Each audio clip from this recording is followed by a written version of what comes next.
मंत्र देहेस्तिमासरदरे भीमतत्त्वजत्वम् जाया सुधा सुसदा ममतां विमुञ्च पश्यामिशं जगदीशं शरणभङ्गनिष्ठ वैराग्यरसिको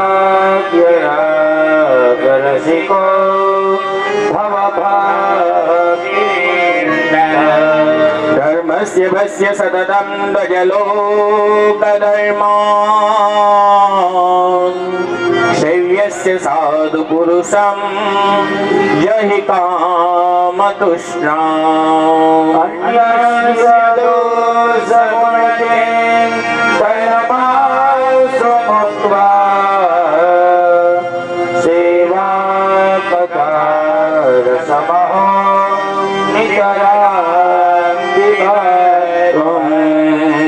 सेवाककारसयो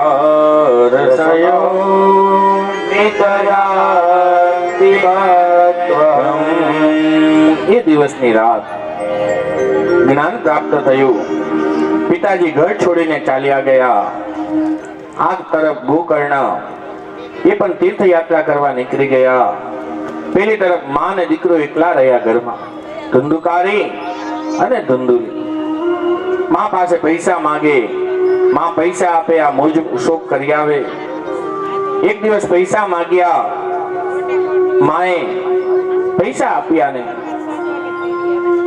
ત્યારે આ દીકરાએ એને લત મારી અને ત્યારે આ માને પણ થયું કે મારો દીકરો આવો પાક્યો. ત્યાં તો માને પાછો બીજો શબ્દ એ પણ યાદ આવ્યો કે આ મારો દીકરો હતો ક્યાં, તો ઉછીનો લીધેલો, પૈસા દઈને લીધેલો, એ તો આવો જ હોય ને. અને પેલી તરફ ગોકર્ણે જે આત્મદેવને જ્ઞાન કરાવ્યું હતું, ત્યાં તો 8 પાટની પોટલી છે, આમાં કઈ નથી. પિતાજી કોણ, પત્ની કોણ, દીકરો કોણ, આ એ તો તીર્થયાત્રામાં જાય. અને પેલી તરફ ગોકર્ણ પણ તીર્થયાત્રામાં ગયા. આ તરફ માં ને દીકરો એક ગામમાં રહેતા હતા. એક દિવસ સવારના પૂરમાં માને મનમાં દુઃખ થયું કે હવે આ દીકરો મને મારે છે. એ પણ ઘર છોડીને ચાલી ગઈ. આગળ જતા અંધારું હતું, ખબર પડી નહીં, કુવામાં જઈ પડી, એ મૃત્યુને પામી. હવે તા વિચ્છિન્ન થઈ ગયો હતો ધુંધુકારી. મન પડે ત્યાં આનંદ કરે, ચોર્યું કરે, ગણિકાને ત્યાં રહે.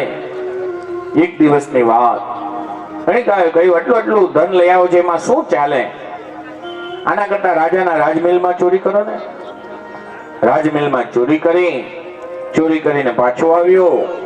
ઓને જોયું કે ઓહો આટલું બધું દ્રવ્ય લઈ આવ્યો છે, હવે જો અહીંયા રહેશે આ તો પકડાશે, એની સાથે આપણને પણ કારાગૃહમાં જવું પડશે. એ લોકોએ શું કર્યું, એક દિવસે રાતના એ જ્યારે શયન થયો, એ ચૂની હાથમાં લીધી, એના ગળામાં ફૂટો દઈએ, એનો જીવ જતો નતો.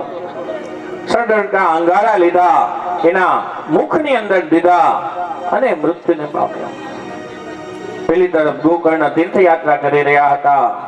એને કોઈ સમાચાર આપ્યા, તમારા ભાઈ મૃત્યુ પામ્યા છે. તેને એ જ સમયે જે તીર્થોમાં ગયો ત્યાં એના નામથી તર્પણ કર્યું, તીર્થ શ્રાદ્ધ કર્યું.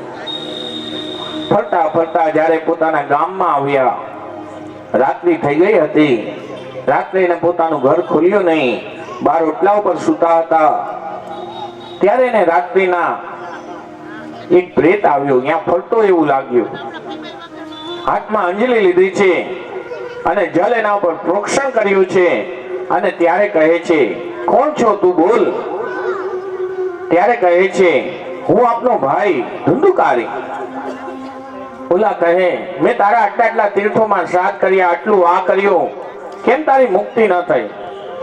ત્યારે કહે છે, તમે જે કર્યું એ તમારા ગોત્રથી, હું તમારા ગોત્રનો તો છું જ નહીં. હું તો ખરેલો છું, પરગોત્ર છું, બીજા ગોત્રનો છું. તમે આપણા ગોત્રથી પૂજા કરી એટલે આ કઈ થયું નહીં. સવાર પડી પોતાનું ઘર સાફ સફાઈ કર્યું, ગામના લોકોને એકઠા કર્યા, બધાને બોલાવ્યા, બધાને કહ્યું કે આવું છે, હવે શું કરવું? પેલા ગામના લોકો કહે છે કે હે ગોકર્ણ, અમે લોકો જ્યારે તકલીફમાં આવીએ, અમે તમારા દ્વારે આવીએ અને તમને પૂછીએ જી કે હવે શું કરવું, રસ્તો બતાવો, અને આજ તમે અમને પૂછો છો? ત્યારે ગોકર્ણે વિચાર્યું, હવે મને રસ્તો કોણ બતાવે? બ્રાહ્મણના દીકરા હોય, એના બે મા બાપ હોય. પેલા એના જન્મદાત્રી માં અને પિતા, અને બીજા પિતા એના સૂર્યનારાયણ ભગવાન અને ગાયત્રી. જ્યારે એને દ્વિજત્વ પ્રાપ્ત થાય, બ્રાહ્મણનો દીકરો હોય, એનો ભલે જન્મ પેલા થયો હોય બ્રાહ્મણ કુલમાં, એ દ્વિજત્વ ત્યારે જ પ્રાપ્ત કરે જ્યારે એને યજ્ઞોપવિત થાય. આપણા ઘરે બ્રાહ્મણ તરીકે એને ભોજનમાં બોલાવો, કઈ કર્મ કરાવો, તો ત્યારે એને યજ્ઞોપવિત હોવી જોઈએ. તો એ વિચાર્યું કે મારા તો બીજા માતા પિતા તો યાદ છે, લાવું એને પ્રાર્થના કરું.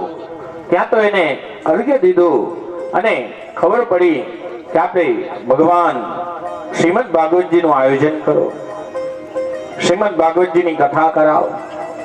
ત્યારે વિચાર આવે કોણ વક્તા? પોતે જ વક્તા બન્યા અને ગામજનો બધા આવવા લાગ્યા અને કથા થઈ. એક દિવસ પૂર્ણ થવાને આરે ત્યાં ઓલો પ્રેતાત્મા આવ્યો. એને જોયું કે અહીં ક્યાંય સ્થાન નથી. એ ત્યાં વાંસમાં જઈને પેલી ગ્રંથિ ઉપર બિરાજમાન થયો. બીજો દિવસ, ત્રીજો દિવસ, એમ થતા થતા 7 દિવસ પૂર્ણ થયા. એક એક દિવસે એ વિચારે કે ક્યાં ભાગવતજીની કથા, ક્યાં એનું વર્ણન, અને ક્યાં મારું જીવન, હું શું જીવો હતું, એનાથી બધું ઉલટું જ મેં કાર્ય કર્યું. એને એટલું મનન કર્યું, મનમાં ને મનમાં વિચાર થયો કે આ ક્યાં જીવન, અશ્રુ રહેતા નથી. એક એક ગ્રંથિઓ ભેદાતી ગઈ. 7 દિવસના 7 ગ્રંથિ, કામ, ક્રોધ, મોહ, મદ, માયા. આપણે વિચારીએ કે કથા પૂરી થાય ત્યારે ગોર બાપાને કહી, ભાઈ તમે જ પેલે દિવસે કીધું હતું કે આ વાંસની ગ્રંથિઓમાં છેદન થાય. એ વાંસ નહીં, આ તમારું જે આખું છે 6-6 ફૂટનું, 5-5 ફૂટનું આમ તેમ ફરી રહ્યું છે, એની અંદર રહેલી જે વાસનાઓ છે એ પૂર્ણ થયા 7 દિવસની અંદર. આ 7 દિવસની કથા પૂર્ણ થઈ અને જેવું જે કાર્ય થયું, આકાશમાંથી વિમાન આવ્યું અને આ ધુંધુકારીને રહે છે. ત્યાં તો ગોકર્ણ કહે છે કે મેં કથા સંભળાવવામાં કાંઈ પ્લસ માઇનસ નથી કર્યું, કે અમારો સગુ ભાઈ છે તો એને વધારે કથા આપી, આ ગામવાળા છે તો એને ઓછી કથા સંભળાવી. ત્યારે ઓલા પાર્ષદો કહે છે કે તે કથા કહેવામાં પ્લસ માઇનસ નથી કર્યું, ઓછી વધારે નથી કહી સંભળાવી. આ સાંભળનારાઓએ ઓછી વધારે સાંભળી. ઓલાએ મનન કર્યું કે ક્યાં કથા ને ક્યાં મારું જીવન, એટલે એને અમે લેવા આવ્યા છીએ. અને આ કથાઓમાં એક જ આ એવી કથા છે ગોકર્ણ વાળી, કે એને કથા પાછી બીજી વાર જે કરી, આખું ગામ મુક્તિનો અધિકારી થયું. અને ત્યારે ભગવાન આવ્યા હતા. આ એક જ એવા વક્તા થયા જેને સુખદેવજી પણ નથી પહોંચી શક્યા. સુખદેવજીએ પણ કથા કરી ત્યારે ખાલી પરીક્ષિતનો મોક્ષ થયો. આ એક જ એવા વક્તા થયા જ્યારે કથા પૂર્ણ થઈ ત્યારે આખા ગામનો મોક્ષ થયો. અને ભગવાન રાજાધિરાજ દ્વારકાનો નાથ આમ 2 હાથ જોડીને આ રીતે ઊભો છે અને ગોકર્ણને બોલાય, આવી જા. અને ગોકર્ણને બેનું આલિંગન થયું અને ત્યાં ગોકર્ણ પણ ક્યાં દ્રશ્ય થયા ખબર ના પડી. અને ત્યાં તો આકાશમાંથી શબ્દઘોષ થયો. આ તરફ ભક્ત મંડળી હતી. પ્રહલાદ સ્થાલધારી દલલલલગતિ દયા ઉદ્ધવ કાંસધારી વીણાધારી સુરશ્રી સ્વર કુશલ દયા રાગ કર્તાર્જુનો ઇન્દ્રો વાડિ મૃદંડમ જય જય શુકરા કીર્તને તે કુમારા વક્તાગ્રે ભાવક્તા સરસર્જનયા વ્યાસપુત્રો બભૂવ. ત્યાં તો કોણ આવ્યું? આવી કથાઓ હોય ત્યારે આપણે નિમંત્રણ વાળાને તો નિમંત્રણ આપીએ, પણ એમને કોણ આવી જાય? હમણાં જ આપણે થોડીક વાર પહેલા કથામાં મનીષભાઈ અમે કહ્યું કે ભલે કંકોત્રી તમને મળી જાય, પણ જ્યાં સુધી તમારી જન્મોત્રીમાં કથા ના હોય ત્યાં સુધી તમે કથાના માંડવે ના આવી શકો. આજે ભગવાન ની જ્યાં કથા થઈ ત્યાં શું હતું? પ્રહલાદજી હતા, ધ્રુવ હતા, હાથમાં કાંસ્ય પાત્ર લઈ. અર્જુન આલાપ દઈ રહ્યો હતો, નારદજી વીણા બજાવી રહ્યા હતા, ઇન્દ્રાવી મૃદંગ વગાડી રહ્યા હતા. પ્રહલાદ દસ્તાલ ધારી તરલ ગતિતયા ઉદ્ધવ કાંસ ધારી વીણા ધારી સુરશ્રી સ્વર કુશલતયા રાગ કરતા અર્જુનો ભૂત ઇન્દ્રો વાડિન મૃગંડમ જય જય સુકરા કીર્તને તે કુમારા. ત્યાં સનત કુમારો પણ હતા. કીર્તને કે કુમારા પત્તાગ્રે ભાવ વક્તા સરસ રચનયા વ્યાસ પુત્રો બબુવ. જ્યારે પણ કોઈ બ્રાહ્મણ જ્યાં પણ ભગવાનની કથા કરતો હોય, પછી ભલે સત્યનારાયણની કથા હોય, ભાગવતની કથા હોય કે ખાલી કીર્તન કરતો હોય, ત્યારે આટલા ભક્તો ઓટોમેટિક આવી જાય. આ આપણે મહાત્મ્યના જે 5 અધ્યાય પૂર્ણ થયા. હવે આપણે 6થા અધ્યાયમાં શું આવે તો યજમાનોએ અને બ્રાહ્મણોએ પાળવાના નિયમો. સૌથી પહેલા ઉપવાસ કરવો. આપણે ઉપવાસ એટલે એવું જ વિચારીએ છીએ કે ભાઈ બપોરે કઈ ખાવું નહીં ને રાતે આનંદથી જપાજપી બોલાવી દે. ઉપવાસ એટલે શું? ઉપવતા વાસ. આમાં એવું નથી કીધું કે તમારે ઉપવાસ એટલે ફલાહાર જ કરવો. આજે જ મેં ડીશ જોઈ, એમાં ફલાહાર એટલે હવે આપણે બોલવા જ માંડ્યા ફરાર. ફલાહાર એટલે શું? એક ફલનો આહાર કરવો. તો કોક વાર અમને આવીને કોઈ કહે, શાસ્ત્રીજી એમ કરો, હું આ મોટું તરબૂચ જ લઈ આવું 5 કિલોનું, અથવા પપૈયું લઈ આવું, હાલે ને? એક ફલ એટલે બદરી ફલ એટલે શું? એક બોર જે નાનું આવે જેને આપણે ચણિયા બોર કહી, એવું ફલ આહાર કરવો. આપણે તો અત્યારે બોલીએ જ છીએ ફરાર. અને હમણાં જ આપણે ધન્ય એકાદશી કરીએ તો વૈકુંઠ પામીએ. તેમ કઈ 11 છે તો આજે 11 પ્રકારના રસ ખાવા જોઈએ. ઘણા લોકો એવા બુદ્ધિજીવીઓ છે. ઉપવતા વાસ બને ત્યાં સુધી આ 7 દિવસ સતત ભગવાનનું સ્મરણ કરવું.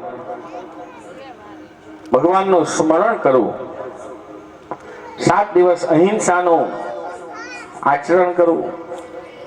એટલે કે સોરકર્મ ન કરાવવા, દાઢી ન કરવી, નખ ન કાપવા, ગરમ ન થવું, વાળ ન કપાવા. પછી કહે છે આપણા આંગણે જે પણ કોઈ આવે એને મીઠો આવકારો દેવો. કોઈનું દિલ દુભાય, અહીં આવતા હોય ને 5 લીટર દૂધ અથવા ઘી ઢોળાઈ જાય તો એવું વિચારું કે આ તો ભગવાનની ઈચ્છા હશે, એમ વિચારીને જાતું કરવું. પછી કહે છે જ્યારે પણ આ વ્રત કરો, કથા કરો, પેલા કથા ચાલતી 10.5 કલાક, 2 ઘડીનું વિશ્રાંતિ લેવી. એટલે બપોરે 12 થી 3 ની વિશ્રાંતિ લેવી, પાછી 3 થી કન્ટિન્યુઅસ કથા કરવી. હવે તો આપણે 10.5 કલાકની કથા 6 કલાક ને 6 કલાકની કથા 3 કલાકમાં કરવી હોય તો શું ભેગું થાય? પછી કહે છે જ્યારે પણ આ વ્રત કરો, કથા કરો, ત્યારે પવિત્રતા જાળવી. બને એટલું પવિત્ર રહેવું. ક્યાંય પણ ચંપલ પહેરીને જાઓ તો હાથ પગ ધોવા, વોશરૂમ જાઓ તો હાથ પગ ધોઈ લેવા, નૂતન નવા કપડા જે પવિત્ર હોય ધારણ કરવા. બને એટલું ઓમ નમો ભગવતે વાસુદેવાય, ઓમ નમઃ શિવાય, તમારા જે ઈષ્ટ હોય, જેને પણ તમે માનતા હો એનું સ્મરણ કરવું. પછી કહે છે વૈષ્ણવો ધીર્યો. બ્રાહ્મણ જ્યારે પણ કથાકાર નક્કી કરવાનો આવે ત્યારે અવશ્ય કોઈ બ્રાહ્મણ હોવો જોઈએ. પાછો વૈષ્ણવ એટલે એવું નહીં કે બગલબંડી પહેરતો હોય, તિલક કરતો હોય. એ જ વૈષ્ણવ એટલે શું? જેને કૃષ્ણમાં પ્રીતિ હોય, કૃષ્ણમાં જેને રુચિ હોય, એ જ તમને કૃષ્ણ સુધી લઈ જઈ શકશે. જેને આમાં જ વિશ્વાસ ન હોય કૃષ્ણમાં, તો એ ક્યાંથી તમારો હાથ પકડીને ત્યાં લઈ જઈ શકે? વૈષ્ણવ જંતુ તેને રે કહીએ પીડ પડાઈ જાણે. વૈષ્ણવ હોય, ધીર ગંભીર હોય, કથા કહેવામાં કુશલ હોય, સમય અનુસાર ચાલતો હોય, કથા વેચતો ના હોય, વહેંચતો હોય. જેમ આપણે આ નક્કી કર્યું, તો ટિકિટ નક્કી ના કરે કે આટલા પૈસા દેશો તો અમે તમારે ત્યાં કથા કરવા આવશે. નક્કી ના કરે, એ વેચતો ના હોય, વહેંચતો હોય કે આવો આ જગતનો દ્વાર છે, ત્યાંથી તમારાથી લૂંટાય એટલું લૂંટાવી જાઓ. એવું બ્રાહ્મણ ગોતું. પછી કથા કઈ રીતે કરવી? આમાં પક્ષ ભેદ ન થવો જોઈએ કે અડધા દિવસો શુક્લ પક્ષના લઈને અડધા દિવસો કૃષ્ણ પક્ષના લઈને, અથવા કૃષ્ણ પક્ષની 11 ચાલુ કરી અને સુદમાં બીજની પૂરી કરી. એક જ પક્ષ લેવો, કા શુક્લ પક્ષ કા કૃષ્ણ પક્ષ. જેમ આપણે આ બીજથી ચાલુ કરી એ રીતે કરવો. એક કથા બહુ જૂની છે, પાછળ છેલ્લે દિવસે આવે. તો હું જ્યારે કથા કરતો હોઉં ત્યારે હું એ કથા પેલવેલા લઈ લઉં. એ રાજસુ યજ્ઞની કથા. જ્યારે આવું કથાનું આયોજન કરો ત્યારે એક એક માણસને એક એક વસ્તુ સોંપી દેવી. એક એક વસ્તુ સોંપી દેવી. જે ખાવા પીવાનો શોખીન હોય એને રસોડાનો ઇન્ચાર્જ બનાવી દેવો કે ભાઈ તું રસોડામાં મોજ કરાવ. પોતે જ ખીચડી ખાતો હોય, ખાવા પીવાનો શોખીન ના હોય, તો એ પછી બધાને ઓલી ખીચડી જ ખવડાવે, હળદર નાખી નાખીને. આ બહુ ખવાય નહીં. બીજું મહારાજે કીધું તો કે ઉપવાસ કરવો. ખાવા પીવાનો શોખીન હોય ને તમે કીધું જાતું બેટા ખવડાવો, એટલે એ ખવડાવતો જ રહે. તમે 5 નું, તમે કીધું 100 જણાનું, એ કરી નાખે 150 નું. ભાઈ આપ મોટા ભાઈ છે, બધા 5 ભાઈઓ, બધા 5 ને કહી દે તો 50 જણા થઈ જશે. એટલે એવા માણસના હાથમાં રસોડું દેવું.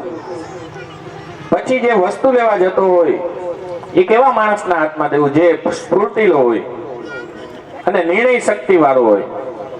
એટલે પોપૈયું લેવા મોકલ્યો હોય કે સંભારા માટે પોપૈયું ઘટે છે, એ પોપૈયું લેવા જાય, આમ બજારમાં શાક માર્કેટ પોપૈયું ન મળે તો એ સમજી જાય ભાઈ આપણે સંભારો મૂલ તો કરવો છે ને, ત્યાંથી ખૂબી ઉપાડી લે, હાલો ખૂબી લઈ લ્યો, કાકડી લઈ લ્યો. એવા માણસને સામાન લેવા મોકલ્યો જે સ્ફૂર્તિલો હોય. બોલો તો સવારે મોકલ્યો ને બપોર ના થાય ત્યાં સુધી આવે નહીં, આપણે ફોન કરવો પડે. તો એમ કે મોટા ભાઈ આ તો ચાર્જ નતો, મોબાઈલ સ્વિચ ઓફ થઈ ગયો, ગોતવા જવું પડે. એ ત્રીજી વસ્તુ, આપણે જે પણ બજેટ નક્કી કર્યું હોય, અમુક ઘરમાં આપણે જયારે રાજસુ યજ્ઞ થયો ત્યારે તો આ ખજાનચી કોને બનાવ્યા હતા?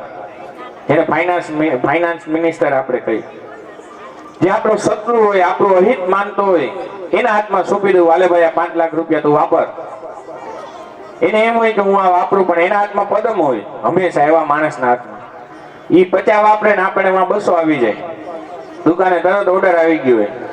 ઓલાને એમ હોય કે મોટા ભાઈ નું જલ્દી ખાલી થઈને અડધે ઓલે એમ કે હાલ હવે તું નાખવા 2 લાખ. એવા માણસના હાથમાં સોંપવું એટલે શું થાય? વાહ વાહ આપણી થાય. ઓલાને એમ હોય કે જલ્દી પતાવો, જલ્દી પતાવો. તમે એમ કીધું મહારાજને 101 દઈ દે, ઓલા આગળ જાય તો ઓલા એમ કે ના ના મહારાજને 500 દઈ દે. મહારાજ જે કાર કરે, વાહ લાલજીભાઈ. એવા માણસના હાથમાં એ સોંપવું. અને અંતિમ દ્વારકાના નાથે શું કર્યું હતું? બધું કામ બધાને સોંપ્યું, છેલ્લું કામ પોતે રાખ્યું, પાતળ ઉપાડવાનું, સાફ સફાઈનું. મેન માણસ જો ઘરનો મોભી, જ્ઞાતિનો મોભી, જ્ઞાતિનો જે પ્રમુખ હોય એ જ હાથમાં જો સાવણી લઈ લે, કા ખુરશી ઉપાડીને મૂકવા માંડે એક સાઈડમાં, તો ઓટોમેટિક આખો સમાજ ઉપાડી લે. એમ થાય કે આ મોટા ભાઈ કરે છે, હાલો હાલો આપણે બધાય કરીએ. આ કથા નહીં તો 7મે દિવસે આવે. હંમેશા હું જ્યારે વ્યાસપીઠિકા ઉપર હોઉં ત્યારે પહેલે દિવસે એટલે લઉં કે જે યજમાન હોય એને અનુભવ ન હોય તેના ધ્યાન આવે. એ રીતે આ અવિચર ચાલુ. આજ આપણે સવારનું સત્ર અને અત્યારનું સત્ર ભેગું કરીએ તો પણ હજી આપણે ભાગવતજીમાં તો પ્રવેશ કર્યો જ નથી. હજી તો આપણે 6 અધ્યાય જે મહાત્મ્યના હતા જેની અંદર આપણે બબે સ્કંદ ભાગવતજીના જે 12 સ્કંદ છે એના બબે સ્કંદનો સાર એક એક અધ્યાયમાં આવ્યું, એટલે આ 6 અધ્યાય થયા હતા. અને એ આપણે હજી સમજ્યા. અત્યારે આપણે ખાલી ભાગવતજીનો પેલો મંત્ર એની અંદર પ્રવેશ કરીએ, પછી આપણે વિશ્રાંતિ લેશે, પછી આરતી ભોગ એ અર્પણ કરશે અને પ્રદક્ષિણા કરશે, ત્યારે આપણે કથામાં વિશ્રામ કરશે. પેલા પ્રથમ સ્કંદ ભાગવતજીનો પેલો મંત્ર અને જકારથી થયો. જ્યારે મનમાં દાવાગ્નિ લાગ્યું હોય ત્યારે અમૃત વાચક શબ્દ ના નીકળે. મન બળતું હોય ત્યારે તો અંદરથી શબ્દ એવો જ નીકળે, જન્માદ્યસ્ય યતન્વયાદિ ધરતાય ચાર્યસ્ય વિદ્યેશ્વરાત તેને બ્રહ્મરુદાય આદિ કવયે મુહ્યન્તિ યસૂરય તેજો વારી મૃદામ યથા વિનિમયો યદ્દત્તિ સર્ગો મૃષા કામના સ્વૈન સદા નિહસ્કકુવકમ સત્યમ પરમ ધીમહિ સત્યમ પરમ ધીમહિ. આ ભાગવતજીના પેલો સ્કંદ, પેલો મંત્ર 18,000 મંત્રોમાં એનું આપણે સ્મરણ કર્યું. આવતીકાલે આપણે પ્રથમ સ્કંદથી પ્રારંભ કરી કપિલ જન્મ કપિલ ગીતા સુધીની કથામાં આપણે યાત્રા કરીશું, સત્સંગ કરીશું. આપણી મધ્યમાં મનીષભાઈ શાસ્ત્રીજી, જામનગરના સારા એવા સાંદીપનીના વિદ્યાર્થી અને ભાગવત કથાકાર અને જ્યોતિષ પણ એટલું સુંદર. એ આજ આપણે ત્યાં જ્યારે જ્યારે આપણી આવું સત્કર્મ ચાલતું હોય ત્યારે અનાયાસ કંકોત્રી દીધી હોય તો આવે જ, તો એમને કૃપા કરીને આવે ત્યારે વિચારવું, અધ્યન પિતર તૃપ્ત અધ્યન પાવિતમ કુલમ અધ્યન શિષ્ટ કૃત. આજ આપણા પિતરો ખુશ છે, આજ આપણું કુલ પવિત્ર થયું છે કે આપણે ત્યાં વગર બોલાવે કોઈ ભૂદેવ, કોઈ સાધુ, કોઈ સંત, કોઈ પણ વ્યક્તિ એમને આવી જાય તો સમજવું કે આજ ભગવાન આપણા ઉપર રાજીપો, આજ ભગવાન પોતાના દ્વાર ઉપર ઉભા આ ચુડાસમા પરિવાર માટે આમ તાલીઓ વગાડતા હોય એવો આ રૂડો દિવસ. એવા શાસ્ત્રીજી પધાર્યા, એમનો પણ ખૂબ ખૂબ આભાર. આપણે 2 જ મિનિટ ભગવાનનું સ્મરણ એક ધૂન લઈ અને પછી આરતી અને એના માટે પધારશે. કૃષ્ણ ગોવિંદ ગોવિંદ ગોપાલ નંદલાલ રાધે ગોપાલ કૃષ્ણ ગોવિંદ ગોવિંદ ગોપાલ નંદલાલ રાધે ગોવિંદ ગોવિંદ ગોપાલ નંદલાલ. કૃષ્ણ ગોવિંદ ગોવિંદ ગોપાલ નંદલાલ રાધે ગોપાલ કૃષ્ણ ગોવિંદ ગોવિંદ ગોપાલ નંદલાલ રાધે ગોવિંદ ગોવિંદ ગોપાલ નંદલાલ રાધે. યશોદા ગોલાલ મેરો યશોદા ગોલાલ, યશોદા ગોલાલ મેરો યશોદા ગોલાલ, મેરો યશોદા ગોલાલ મેરો યશોદા ગોલાલ, યશોદા ગોલાલ મેરો યશોદા ગોલાલ. કૃષ્ણ ગોવિંદ ગોવિંદ ગોપાલ નંદલાલ રાધે ગોપાલ નંદલાલ. કૃષ્ણ ગોવિંદ ગોવિંદ ગોપાલ નંદલાલ રાધે ગોવિંદ ગોવિંદ ગોપાલ નંદલાલ. मेरो नंद जी को लाल, मेरो नंद जी को लाल, नंद जी को लाल, मेरो नंद जी को लाल, मेरो नंद जी को लाल, मेरो नंद जी को लाल, नंद जी को લાલ મેરો નંદજી ગોલાલ. કૃષ્ણ ગોવિંદ ગોવિંદ ગોપાલ નંદલાલ રાધે ગોવિંદ ગોવિંદ ગોપાલ નંદલાલ રાધે ગોવિંદ. તાલી કે સાથ સવારે જ વાત થઈ હતી, એ ભૂલતા નથી. એ કોણ છે બધા?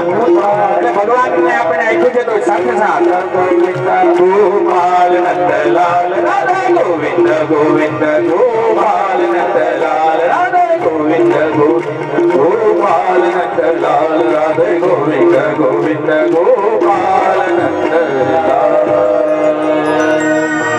યજમાન પરિવાર પૂજા માટે ત્યાં આગળ ईश की जय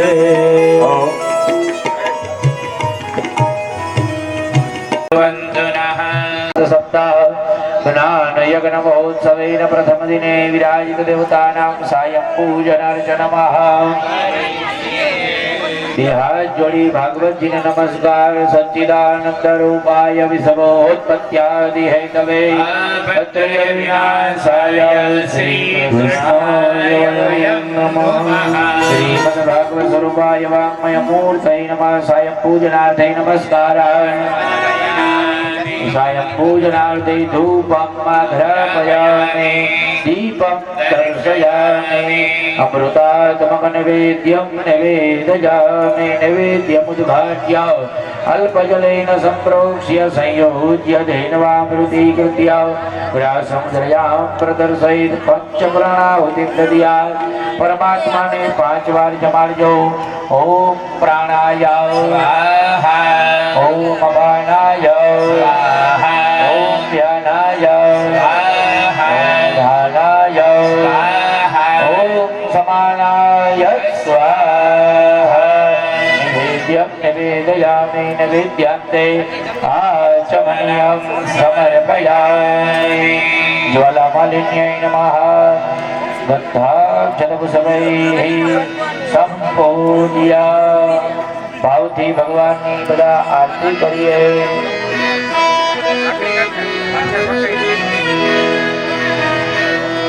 जय कनाकड़ा प्रभु नटवर नंदलाला. चलो ताली के साथ.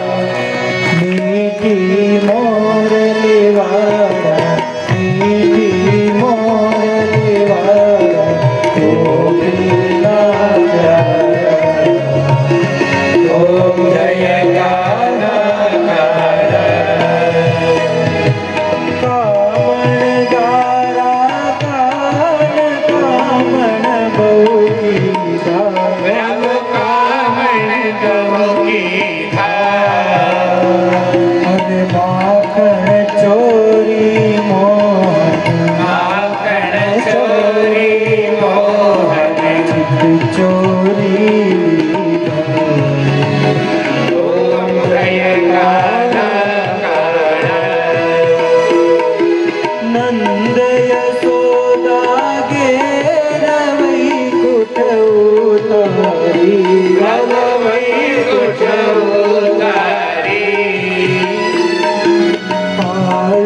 मर्दन की कालिय मर्दन की ने चारी. ओम जय काला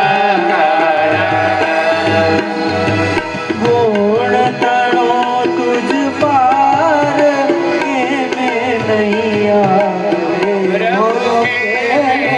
नहीं आवे.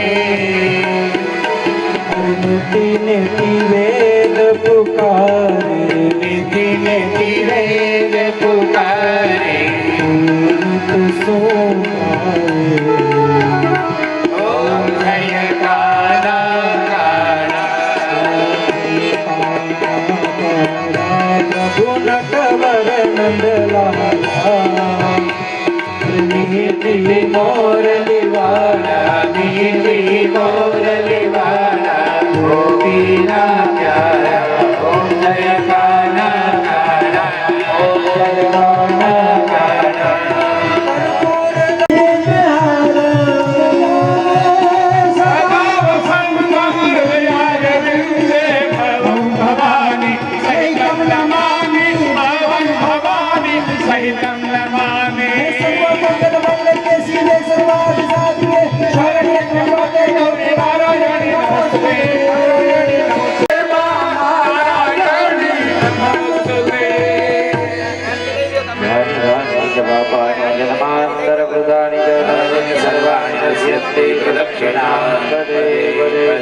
देवतानां वन्दनम् आत्मादिवयमया.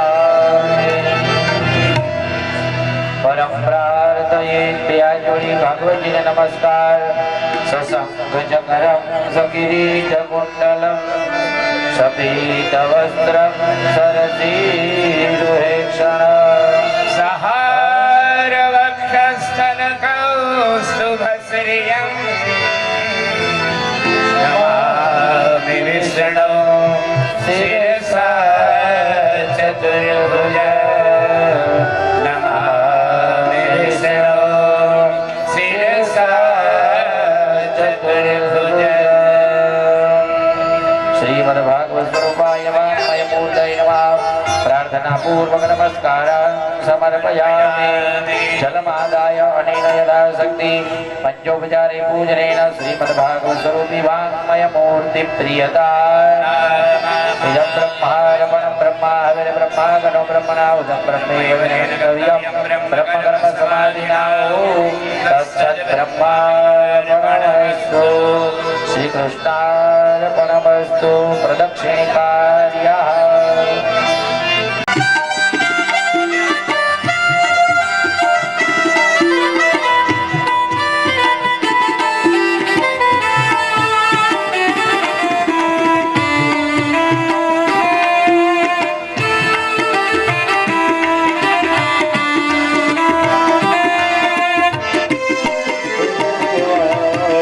वासुदेव गाय ना पाप बढ़ जाय वासुदेव गाए ना पाप बढ़ जाए वासुदेव बोले ना पितृ तर जाय वासुदेव बोले ना पितृ कर